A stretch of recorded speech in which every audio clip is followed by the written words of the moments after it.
თქვენ უსმენთ გადაცემა პრომოუტერს. თქვენი ბიზნესის წარმატება ჩვენი ქვეყნის წარმატებაა. მოგესალმებით ძვირფასო მსმენელებო, რადიო პოზიტივის ეთერიდან მე მარიამ ჭყონია გახლავართ და თქვენ უსმენთ გადაცემა პრომოუტერს. შეგახსენებთ, რომ გადაცემის მოსმენა შეგიძლიათ ყოველ ორშაბათს 18 საათზე FM 104.3-ზე. დღეს ჩვენი გადაცემის თემაა მომხმარებლის ქცევა. გავიგებთ, რამდენად დიდ როლს თამაშობს მარკეტინგი მომხმარებლის ქცევაზე და დამეთანხმებით, რომ მომხმარებლები ერთმანეთისგან განსხვავდებიან თავიანთი გემოვნებით, განათლებით, თუნდაც შემოსავლებით და ასე შემდეგ. გავიგებთ, რატომ ყიდულობენ მომხმარებლები ამა თუ იმ პროდუქტს და რას აკეთებს მარკეტინგი სწორედ აი ამისთვის. ზოგი ირჩევს, ასე ვთქვათ, პეპსი, ზოგი ირჩევს კოკა-კოლა, ზოგი მერსედეს, ზოგი BMW-ს, გემოვნება ნამდვილად განსხვავდება. დღეს სწორედ ჩვენი სტუმარი არის გურამ შეროზია, რომელიც არის მარკეტინგის მენეჯერი და ილიას სახელმწიფო უნივერსიტეტის ლექტორი. მოგესალმებით გურამ, დღეს ვსაუბრობთ მომხმარებლის ქცევაზე.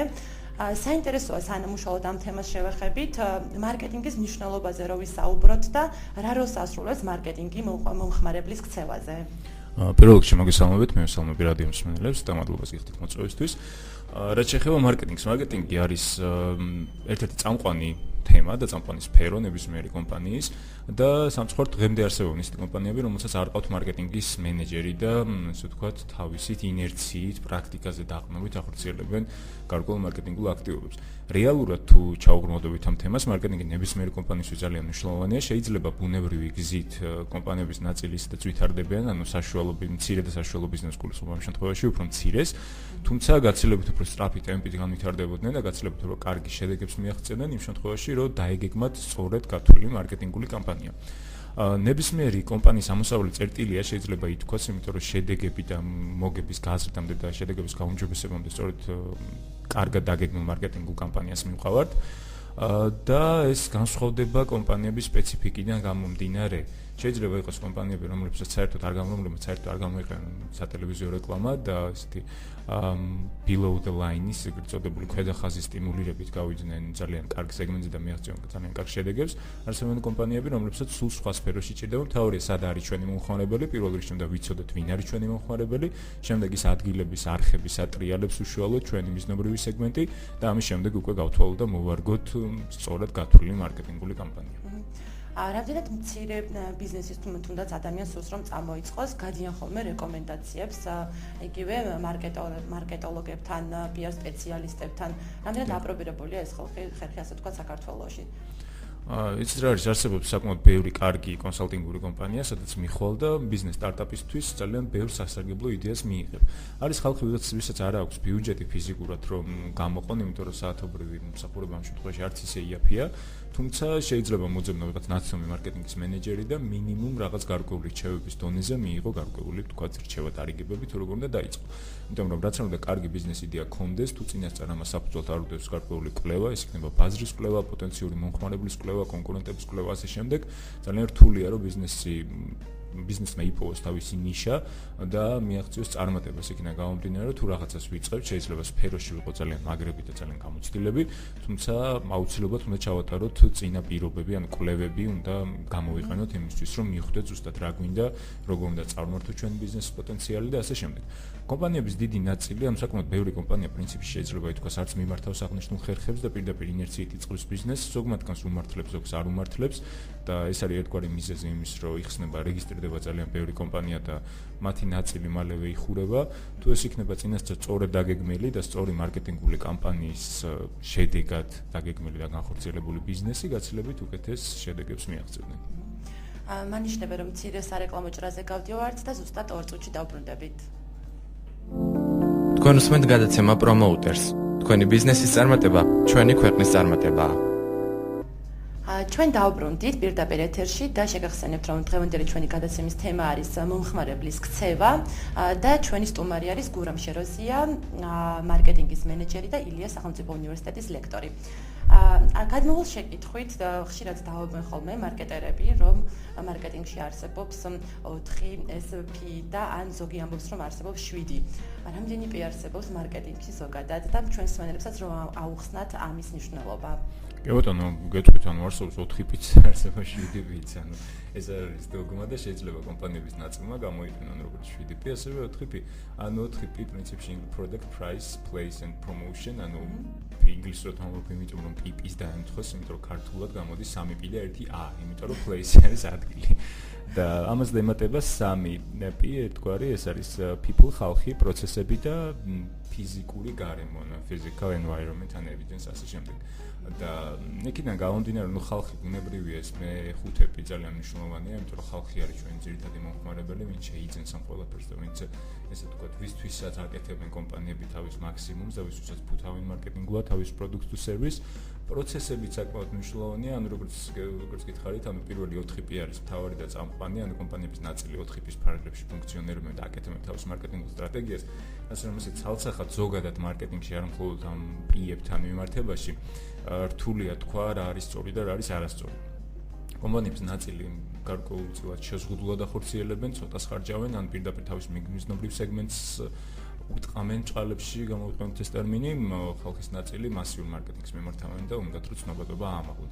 გააჩნია კომპანია რა ეტაპზე იმყოფება განვითარების, როგორია კონკურენცია მის, ესე ვთქვათ, კონკურენტებს შორის და ბაზარზე ზოგადად, რა სფეროა, რამდენად მოთხოვნადი სფეროა, ანუ არსებობს პროდუქტები must have და would like, უკაცრავად სლენგისთვის, ანუ must have, რომელიც გადაუდებელ საჭიროებებს ავსებს და ყოველ გჭირდება აუცილებლად, would like, რომელიც ანუ იყოს რა, ანუ ხელს რო გააყოლებთ, ან არასოდეს ზედმეტი რო არ არის, მაგრამ არასოდეს ვთქვათ აუცილებელი რო არ არის.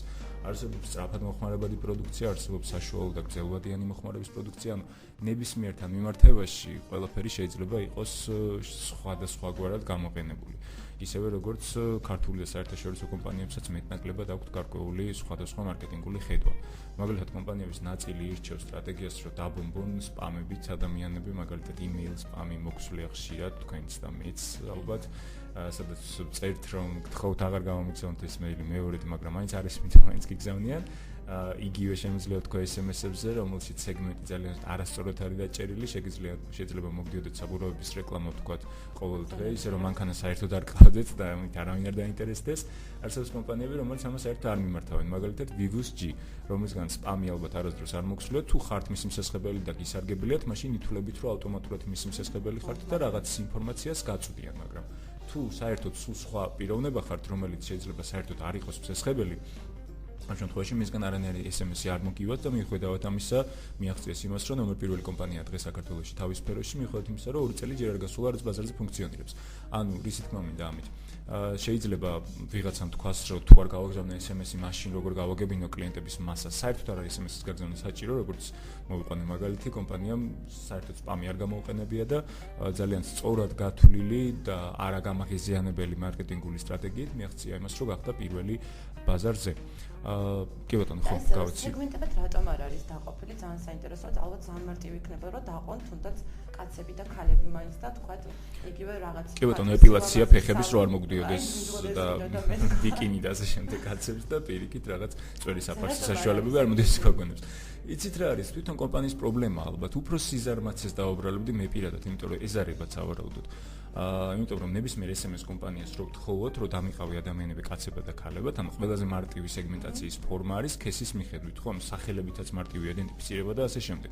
შეიძლება შემოსავლები ყველასი არ ვიცოდე და ძალიან მალე ძველდებოდეს, იმიტომ რომ მე შეიძლება ეხლა მქონდა X თანხა დღეს და 1 წლის მერე მქონდეს 5X თანხა, 5ჯერ გამიზარდოს ხელფასი, ან საერთოდ დავკარგო სამსახური და თქვა შემიმცირდეს, ხო, შემოსავალი, მაგრამ სქესი ხო არ შემეცვლება 99% შემთხვევაში.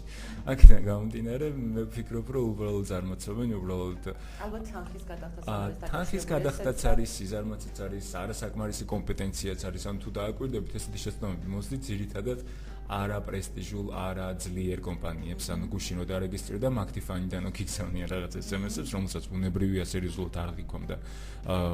უფრო უარყოფით კონტექსტში განგაწყობს ამ კომპანიის მიმართ. არის რეკლამების გარკვეული ნაწილი, რომელიც ჯობია საერთოდ არ გააგზავნო, იმიტომ რომ იმდენად გამაღიზიანებელია, რომ უფრო აგრესიით განგაწყობს ამ კომპანიის მიმართ. ხო, აქედან გამომდინარე, მე ვფიქრობ, რომ არის საქართველოში რეკლამების დიდი ნაწილი, რომელსაც ჯობია რომ საერთოდ ხმა არ მოიღონ და საერთოდ არ გააკეთონ რეკლამა, ვიდრე ვთქვათ უარყოფით კონტექსტში განაცხადონ კომპანია. დამატებით კიდევ ერთ მაგალითს მოვიყვან, ხანდახან ის რომ კომპანიას ლანძღავენ, მასზე საუბრობენ, რაღაც დოზით რომელიღაც კომპანიებისთვის შეიძლება იყოს სასურველი და საინტერესო. იქიდან გამომდინარე, რომ თუ თავიდან პირველად შემოდის ბაზარზე კომპანია, მისთვის მისაღები რომ ატეხოს ხმაური და მიყროს ყურადღება ადამიანების და მერე ნელ-ნელა აჩვენოს, რომ არც ისე ცუდია, ვიდრე იყო.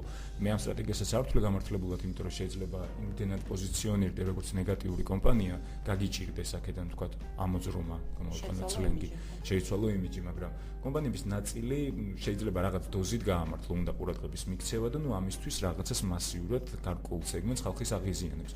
თუმცა არის კომპანიები, რომლებიც უბრალოდ ესე ვთქვათ, სპონტანურად და ბრმად აკეთებენ და შედეგებს მერე შედეგების შემდგომ უკვე ხედავენ, რომ არასწორი ქმედება გააკეთეს. და ის საინტერესოა, რომ თუნდაც აი ბაზარზე როცა დავიმკვიდრებთ ჩვენ თქვათ ძალიან ცუდად სახელს. ესეც პიარიაო, როდესაც ამბობენ, აი არის თუ არა ეს პიარი, როდესაც თქვათ ცუდად მოგიხსენიებენ, მაგრამ ცნობადი ხარ და გიცნობენ. გააჩნია ვინ ხარ. შენ თუ ხარ ამ შემთხვევაში ბანკი, შენ თუ ხარ საფინანსო ორგანიზაცია, შენ თუ ხარ უნივერსიტეტის პროფესიული გადამზადების ცენტრის ცალსახად არ შეიძლება, ხო? იმიტომ რომ ეს არის თემა, რომელიც პრესტიჟულია, რომელიც უნდა იყოს სანდო, რომელიც უნდა იყოს ასე ვთქვათ, ამაჯერებელი კომპანიისთვის, მაგრამ შენ თუ ხარ რაღაც რომელიღაც ტელეარხის ყვითელი გადაცემა, ყვითელი გადაცემების ძირითადი თემა არის ის, რომ ყველა ლანძღავს, მაგრამ ყველა უყურებს. და ვერავინ ვერ ხსნის, რომ თუ ლანძღავენ, მაშინ რატომ უყურებენ, ხო? და ამიტომ გააჩნია ვინ ხარ რეალურად, თუ ხარ რაღაც ესეთი თამაში კრეატიული და უბრალოდ გინდა რომ ხალხის შენზე ალაპარაკო, თუ თქვა ხარ ვიღაც რიგითი ადამიანი და გინდა რომ ცნობადი გახდე პატაჟით და არ გაინტერესებს ცნობადი რა კონტექსტში იქნება, თქვა ნახევარ თბილისი შეგაქებს თუ ნახევარ თბილისი გაგვანწყავს, ამ შემთხვევაში ხო შეიძლება გაუგო ამ ადამიანებს და ჩათვალო რომ კი ბატონო უნდა რომ დაემახსოვრებინათ და ასე შემდეგ. თუმცა კომპანიის კონტექსტში და მით უმეტეს სერიოზული კომპანიის კონტექსტში მე არ ვთვლი რომ ეს არის გამართლებული ნაბიჯი. საინტერესო არის ხშირად აკეთებენ თუ არა მარკეტერები, რომ პროდუქტს ქმნიან, თავაზობენ მომხმარებელს და თავადაც აღჯერათ აი ამ პროდუქტის და ფაქტურად შეიძლება ტყუილის ელემენტსაც შეიცავდეს, მაგრამ აქტიურად თქვათ აპიარებდნენ ამას და თავაზობდნენ მომხმარებელს. კი ბატონო, გეტყვით, ერთ-ერთი მთავარი პრინციპი, პირადად ჩემი, როცა ამყავს კომპანიაში, თქვათ, მარკეტინგში ან გაყიდვებში კადრი, რომ პირველ რიგში ამ კადრს უნდა უყვარდეს ის, რასაც აკეთებს, და ჯეროდეს, რომ კარგ საქმეს აკეთებს. სხვა შემთხვევაში ძალიან რთულია ბუნებრივად, ხარისხიანად, კარგად გამოგივიდეს და ენთუზიაზმი შეინარჩუნო. ამიტომ ის ადამიანები მე ძალიან მეწოდებიან, რომლებიც ისეთ პროდუქტის მარკეტინგს შეფუთვას და PR-ს ცდილობენ, რომლებიც თვითონ არ მოსწონს, ეს ვერასოდეს ვერ იქნება მოწოდების სიმაღლეზე, ეს ერთი და მეორე, თქვენ ისაუბრეთ ტყუილზე, რამდენად მიზანშეწონილია, მიზანშეწონილი ცალსახად არ არის, იმიტომ რომ ეს არის ერთჯერადი გაყიდვა, ერთგზით წოდებული გასაღება. მე თუ თქვათ მომატყუეს და მომცეს ორი ზომით პატარა ფეხსაცმელი და მეუბნებიან რომ გაიწევს და ამ ტყუილი თქვათ მე გადამახტევინეს თქვათ 200 ან 300 ლარი და ამან არ გაიწია. მართალია ამას მე ვერ დავაბრუნებ და ჩემი ფული შერჩებათ, მაგრამ მე დავაკარგინებ ძალიან ბევრ კლიენტს, მინიმუმ რომ დავპოსტო Facebook-ის page-ზე, სადაც თქვათ ყავს 5000 ფრენდიდან კიდე ბევრი follower-ი, ჩემზე არ მოგსაუბრებ, თუნდაც 500 ფრენდი ყავდეს, მიგებს გაგვარი ნაწილი ხალხის და შემდეგ უნდობლობა ყალიბდება. მე დღეს არ ვიცი, ალბათ კომპანია ვერ წარმომიდგენია კომპანია, რომელიც ერთჯერად გასაღებაზე იყოს ორიენტირებული, მაშინ უნდა იყოს კომპანია, რომელიც დღეს შემოვიდა, უნდა ამოყიდოს რაღაცა, მე ისევ გაიქცეს ბაზრიდან. ხო, ესეთი არ არის კომპანიები, რომლებიც გეგმავენ გრძელვადიან განვითარებას. ამიტომ ცალსახად არ არის მიზანშეწონილი არანაირი ტყუილზე, უბრალოდ აქ უნდა გავმიჯნოთ ტყუილი და გაზვიადება. ტყუილი ნიშნავს იმას, როცა ვაწვდით არასწორ ინფორმაციას, რომელსაც მომხმარებელი ადრე თუ გვიან გაიგებს, მოგვიوارდება და გადამრავლდება 1000-ზე უკმაყოფილო კლიენტების რაოდენობა, იმიტომ რომ გავრცელებს ხმებს. გაზვიადება არის ის, რომ შეიძლება გვაქვს კარგი პროდუქტი, უბრალოდ ვაპიარებთ ისე, რომ ეს არის საუკეთესო, ეს არის ყველაზე მაგარი, ამაში არ არის არაფერი ცუდი, იმიტომ რომ შედარებითია ყველაფერი. ჩემთვის შეიძლება ძალიან მაგარი იყოს, თქვათ, არ ვიცი, კრემისფერი შარვალი, მაგრამ ვიღაცა სხვა ჩემი ასაკის და ჩემი სიმაღლის და დაახლოებით ასაკობრივი კონტინგენტის და ასე შემდეგ ბიჭისთვის იყოს შავი შარვალი საუკეთესო, ხო? შედარებითია ეს ცნება, ამიტომ გაზვიადება პროდუქტის სწორედ არის მარკეტინგის ერთ-ერთი მთავარი ფუნქცია, იმიტომ რომ პროდუქტების საუკეთესო შეიძლება არ არსებობდეს ბაზარში, მაგრამ ერთი იყოს. მაგრამ რაღაც კონტექსტში კომპანიამ სცადოს, რომ უფრო ლამაზად წარმოაჩინოს. მაგრამ ეს უფრო ლამაზად წარმოჩენა უნდა იყოს უბრალო გაზვიადება, კარგი, სოდნა უფრო კარგად წარმოჩენა და არა ის, რომ თქვათ თეთრი პროდუქტის გაყიდვა, რომ ფორმით რომ ეს არის წითელი და მე გავხსნა და აღმოჩინოთ, რომ ეს არ ყოფილა წითელი. არა, ხშირად არის ხოლმე რომ გვთავაზობენ რომ აი ნატურალური პროდუქტი, მაგრამ მე აღმოჩნდება ხოლმე ეს მე რომ ნახევარი თურმე დანამატები ყოფილა და ფაქტურად შეიძლება ეს ტყუილად მოვიაზროთ ხოლმე ავიწყდებათ მე ხშირ შემთხვევაში. მაგრამ ამბობენ რომ ნატურალური პროდუქტი არის და ამ დროს არ არის ნახევარი დანამატები არის. და ნუ ალბათ ნაწილობრივ ყოველსაც ზოგჯერ აკეთებენ ალბათ კომპანიებიც მარკეტინგს. აკეთებენ, ზოგჯერ არა აკეთებენ აქტიურად და ეს არის ძალიან ცუდი, იმიტომ რომ ბოლოს საერთოდ მომხმარებელი იწვევს უნდობლობას, როცა მომატყუებს თქვა 4 და 5 კომპანია ყო, მე ესაც უყურებ ეჭვის თვალით მიჩნდება უნდობლობა და უნდობლობა ისევ მემაზარალებს, იმიტომ რომ უფრო ბევრ გამოკვლევას ვატარებ, უფრო ბევრ კითხვას ვსვამ და მეწელება პროცესი და ვკარგავ დროს. და დრო რეალურად ჩვენს დროში განსაკუთრებით ნებისმიერი ადამიანისთვის ერთ-ერთი ძალიან ძვირფასი თემაა, რომელიც არ უნდა დახარჯო და თუ ესეთ ელემენტარულ რაღაცებში დავკარგავ ძალიან დიდ დროს, ბუნებრივია უფრო მნიშვნელოვანი საკითხებისთვის აღარ დაგვრჩება. ანუ ამასაც აკეთებს, რომ უნდობლობას იწვევს სხვა დანარჩენი კომპანიების მიმართაც. იგივე SMS-ის მაგალითი რომ მოვიყვანო, ის რომ 1, 2, 10, 20 კომპანია გვიგზავნის spam SMS-ებს, უკვე ყველას SMS-ი გვაღიზიანებს და ვითხოვთ, რომ აკრძალოს კანონმდებლობამ საერთოდ SMS-ები. მაგრამ იმეც ვიქონება დიდი კომპანიები ამას ნამდვილად არ იყენებენ და უცხოეთში წაკითხული მაგ Johnson & Johnson-ის ასე ვთქვათ 10 ცნებასავით აქვს ჩამოყალიბებული რას აკეთებენ და რას თავაზობენ თავიანთ კლიენტებს. ბატონო გურამ, ასე ვთქვათ, რა უნდა გააკეთოს მარკეტოლოგმა და მარკეტინგმა, რომ მომხმარებელში გამოიწვიოს ემოციები, დამოკიდებულება, სიყვარული, ასე ვთქვათ, ბრენდისადმი. აი თუნდაც მაგალითს მოვიყვან Harley Davidson-ის მაგალითს, რომ ეს არ არის ჩვეულებრივი მოტოციკლეტი და უკვე მომხმარებელს უჩნდება მის და მის სიყვარული და დამოკიდებულება და ერთგვარ იმიჯს უქმნის. რას აკეთებენ ამისთვის მარკეტოლოგები, რომ ეს ემოცია გამოიწვიონ მომხმარებელში? პირველ რიგში, ანუ პირველი პლატფორმა, რომელიც აკავშირებს მომხმარებელს და კომპანიას, ეს არის კომუნიკაცია, რომელიც გამოისახება მარკეტინგული სვლების ფორმით. მაგალითისთვის მოვიყვანოთ რეკლამა. ანუ რეკლამას მოყავს ადამიანი ჩემამდე, ჩემს ობიექტამდე, შემდეგ არის შუამავალი, ერთგვარი sales force, ანუ ადამიანები, რომლებიც უხსნიან ამ ყველაფერს, ანუ გაყიდვების პერსონალი და ამის შემდეგ უკვე პროდუქტი, როგორია თვითონ პროდუქტი და ობიექტი. ანუ სამი, ესე ვთქვათ, წყაროსგან, სამი კუთხისგან დავარქვათ, სამკუთხედი პირობითად შედგება. ამიტომ ვერ ვიტყვი ცალსახად რომ მარკეტინგული კომუნიკაცია არის საკმარისი და ასე ვთქვათ ამოსავალი წერტილი იმის რომ მომხმარებელი იყოს ბედნიერი. მე არ მოვიყვანე ხა შეგნებულად მაგალითს კომპანიის, არსებობს ერთი ქართული ცნობილი კომპანია, რომელიც ძალიან მაგარ მარკეტინგულ კამპანიას ახორციელებს და ძალიან მომწონს, მაგრამ თვითონ პროდუქტი არის იმდენად საშინელი, რომ არ არის აუცილებლობა ვიყენებდე მე ამ პროდუქტს, აუცილებლად გადავიდოდი სხვა მის კონკურენტ რომელიმე ორი კომპანიიდან ერთ-ერთთან. ხო და გამოინტერესა. აქედან გამომდინარე გეტყვით რეკლამის დროს აუცილებლად. აქედან გამომდინარე, ანუ არ არის საკმარისი მხოლოდ ხარისხიანი რეკლამა, შეიძლება ვაფასებდე და ვთვლიდეთ, რომ კარგია ეს რეკლამა, თუმცა თვითონ პროდუქტი იყოს საშინელი და პირიქით შეიძლება რეკლამა არ უარგოდეს, მაგრამ გავსინჯოთ პროდუქტი და იყოს კარგი. ანუ მნიშვნელოვანია, რომ სამი წყარო იყოს ერთმანეთთან ძალიან კარგ სინთეზში, ანუ ყავდეს კარგი კადრები, იყოს კარგი პროდუქტი და კონდეს კარგი რეკლამა, იმიტომ რომ არსებობს კარგი პროდუქტი, მე ვერასდროს ვერ გავიგებ, თუ ან ვიღაცამ არ მითხრა, იგივე word of mouth-ით თუ არ გახორციელდება და ვიღაც არ მომიტანს ამის შესახებ ინფორმაციას, ან არ ნახავ რაღაც კომუნიკაციის სახით. ანუ არ არის აუცილებელი სხვა სატელევიზიო რეკლამა, შეიძლება იყოს ფლაიერი, შეიძლება იყოს სადღაც სოციალურ ქსელში ნახო გარკვეული, თქვათ, ასპონსორებული რეკლამა და ასე შემდეგ. ამიტომ ძალიან ბევრი ესეთი ნიუანსი უნდა განხორციელდეს, ასე უნდა დაფასდეს, ანუ ლოიალურობის პროგრამებს უფრო და უფრო ხშირად ნერგავენ კომპანიები. ეს არის ქულების დაგროვების თემა, ან საჩუქარი დიდი ხნის მომხმარებელს ბენეფიტები, რაც უფრო ხშირად სარგებლობთ, უფრო რაღაც კარგი ისე ვთქვათ, ფასდაკლებით რო სარგებლობ, ან რაღაც საჩუქრებს იღებ ამის სანაცვლოდ. ანუ ძალიან ბევრი თემა არსებობს, სოციალური პასუხისმგებლობა იგივე და ასე შემდეგ.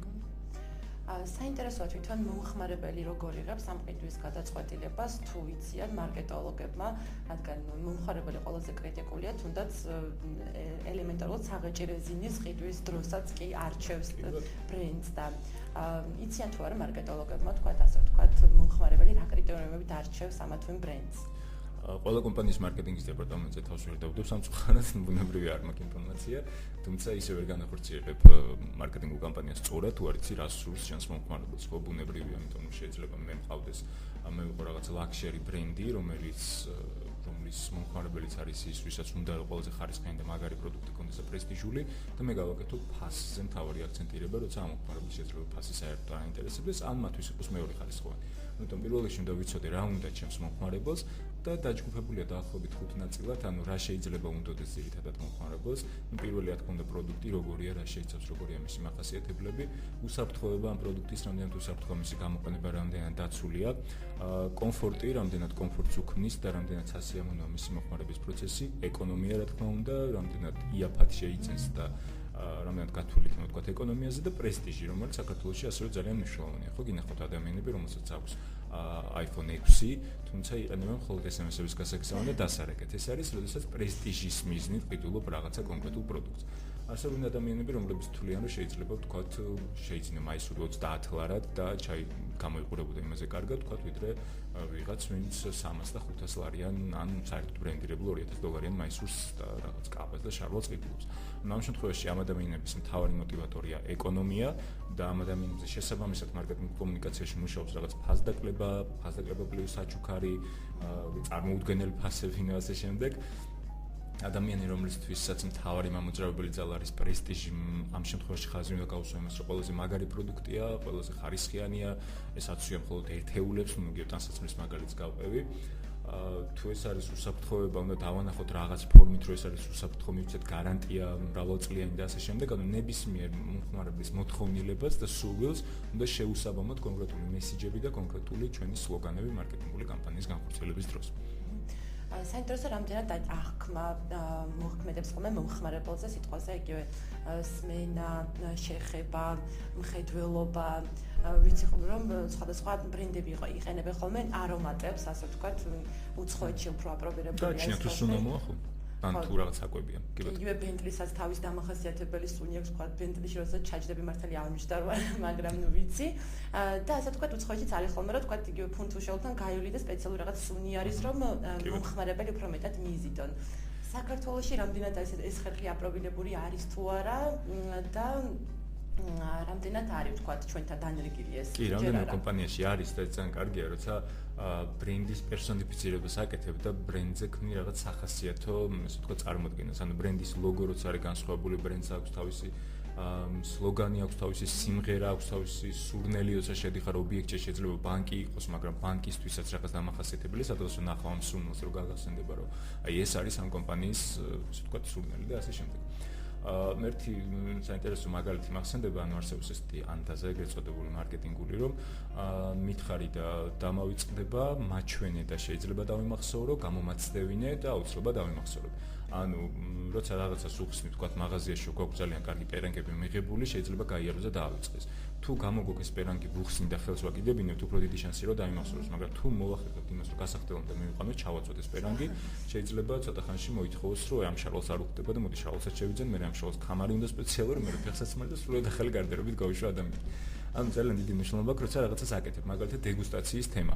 შეიძლება რაღაც, თქვათ, გარკვეულწილად არ იმუშაოს, იმიტომ რომ დასანაყრებლად მივიდეს ხალხის ნაწილი და ჭამონ რაღაც 10 წელი შოკოლადი გასინჯონ და მე საერთოდ აღარ მომდე ტყითო, მაგრამ ევროპაში ძალიან კარგად მუშაობს და ხშირად გაგვისინჯავს, იმიტომ რომ რაღაცას კილოგრამებით შეიძენ, აუცილებელია რომ ის იცოდე როგორია, ისევე როგორც ტანსაცმელს ვიზომებ და ისევე როგორც მანქანას აქვს ტესტ დრაივი, უნდა ჩაჯდე მოირგო, ხო? არსებობს მაგარი მანქანა, მაგრამ შეიძლება მაგალითად mini Cooper-ი არის ძალიან მაგარი მანქანა, მაგრამ ჩემი ფორმებიდან და ზომიდან გამომდინარე, ჩემთვის ვერ იქნება კარგი მანქანა. ანუ ყველაფერი არის შედარებითი და კონკრეტული ადამიანების ქცევაზე, გემოვნებაზე, მისწრაფებებზე და ესე ვთქვათ, მათი როგორც მომხმარებლის ქცევაზე დამოკიდებული. ჩვენ გავდივართ მცირე სარეკლამო ჭრაზე, 2 წუთში დავბრუნდებით ზუსტად. თქვენ უსმენთ გადაცემა პრომოუტერს.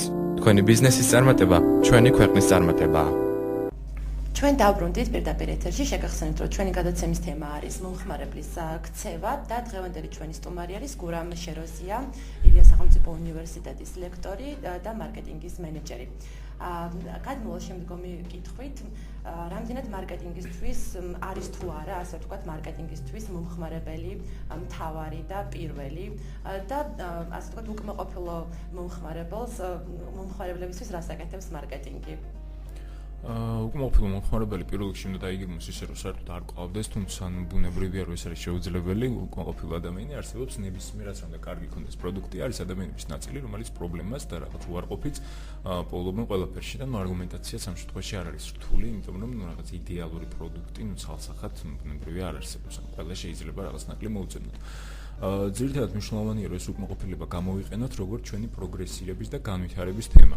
იგივე ადამიანის კონტექსტში რო გადავიტანოთ, ანუ არსებობენ ადამიანები, რომლებიც თვლიან რომ უკვე ძალიან კარგი ტიპები არიან, ჩამოყალიბებულები, კრიტიკას აღიქვამენ შეურაცხყოფად, არისმენი და შესაბამისად იყინებიან ერთ ადგილას, უძლები მიდის, ვითარდება საზოგადოება და ეს ადამიანები რჩებიან, ესე ვთქვათ, თავის იმ ნიშნულზე, რომელზეც იყვნენ. არსებობს ადამიანები, რომლებიც იღებენ კრიტიკას და ამ კრიტიკას იყენებენ იმისთვის, რომ დახვეწონ თავისი ნაკლოვანებები, ან ის სფეროები, სადაც მოისუსტებენ და უფრო პროგრესულად უფრო განვითარდნენ. იგივე შეიძლება ითქვას კომპანიაზე, ანუ თუ ვისმენთ კარგად, თუ რა კუთხით არის მომხმარებლების დიდი ნაწილი უკმაყოფილო და ემთხვევა ეს უკმაყოფილების მიზეზი ერთმანეთს, ამას ვიყენებთ იმისთვის, რომ გამოვსწორდეთ რაღაც გავაუმჯობესოთ. შეიძლება არ იყოს მომხმარებელი უკმაყოფილო, მაგრამ მას ჰქონდეს რაღაც რეკომენდაცია ჩვენთან მიმართებაში. ანუ გითხრას, რომ აი მე ვისურვებდი, რომ ეს ყოფილიყო ესე და მინდა რომ რაღაც იყოს ცოტა სხვანაირად. ამ შემთხვევაში თუ ასევე მნიშვნელოვანი ნაწილი ითქოს მომხმარებლების ამ ყველაფერს, ძალიან კარგია, როცა ვითვალისწინებთ და ძალიან კარგია, როცა ამას მარკეტინგულად ვფუთავ და ვაჩვენებთ მომხმარებლებს, რომ ეს გავითვალისწინეთ და გავაკეთეთ, იმიტომ რომ იყო მოთხოვნა თქვენი მხრიდან. და როცა კომპანიას აქვს მუდმივი კომუნიკაცია მომხმარებელთან და მათი ნეგატივი თუ პოზიტივი მასე მოქმედებს, რაც თავარია აისახება, ეს კომპანიები გაცილებით იწარმოებას აღწევენ ესეთი ეგრეთ წოდებული ბრმა კომპანიებთან შედარებით, რომლებიც არის მენ არაფერს და ინერტი ჩვეულებრივად მაინც ორხაზოვნად მიდიან.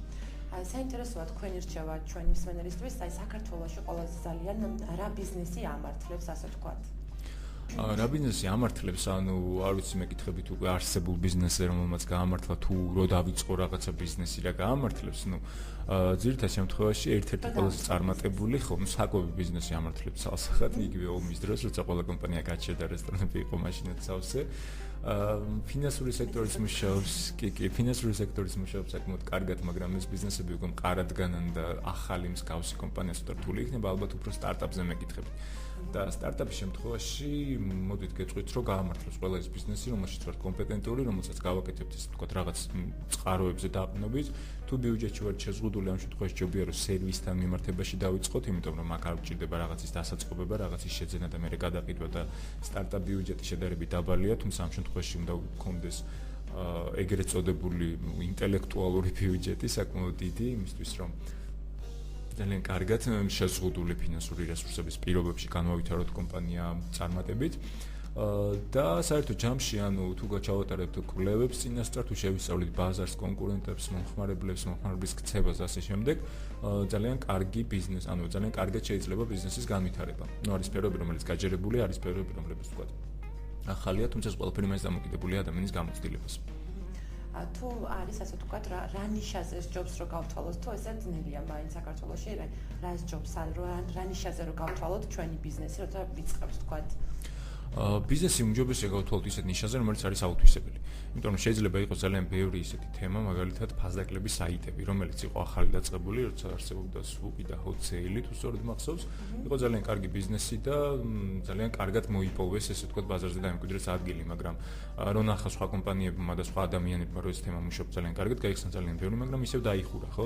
ანუ ის რომ რაღაც მუშაობს წარმატებით, არ ნიშნავს, რომ ყველა კომპანია ამ სფეროში იქნება წარმატებული. ჯობია რომ აღმოაჩინოთ რაღაც ახალი ნიშა, რაღაც აუთვისებელი სეგმენტი, რომელიც არც ისე მოთხოვნადია ამ წუთა არც ისე განვითარებული ამ წუთა საქართველოში, მაგრამ პოტენციალი არსებობს იმის, რომ განვითარდეს და უფრო კრეატივის კუთხით, უფრო სიახლის, უფრო ინოვაციის კუთხით ვიმუშაოთ, ან ამ შემთხვევაში ძალიან მნიშვნელოვანია იდეა, რა იდეა გვექნება და რამდენად კარგი იქნება ეს იდეა და რამდენად აიტაცებს ამას ხალხი და არა ის, რომ გამოვეკიდოთ უკვე კარგად დაგეგმილ და მყარად მდგომ ბიზნესებს ბაზარზე, იმიტომ რომ მათი კონკურენციის გაწევა სტარტაპისთვის საკმაოდ რთული იქნება, თუ რა თქმა უნდა არ გვაქვს ძალიან დიდი ინვესტიცია და ძალიან დიდი უკან ბექგრაუნდი სხვადასხვა ფორმით. დღევანდელი ჩვენი გადაცემა, ასე ვთქვათ, დასასრულისკენ მიდის. ძალიან დიდი მადლობა ესეთი საინტერესო საუბრისათვის და ჩვენთან სტუმრობისათვის. მადლობა თქვენც. მსმენელებს კი ვეტყვი, რომ აუდიო ჩანაწერი აუცილებლად განთავსდება რადიო პოზიტივის Facebook-ის გვერდზე, ვინც ვერ მოგვისმინა და მე დაგემშვიდობებით მომავალ ორშაბათამდე. თქვენ უსმენთ გადაცემა პრომოუტერს. თქვენი ბიზნესის წარმატება ჩვენი ქვეყნის წარმატებაა.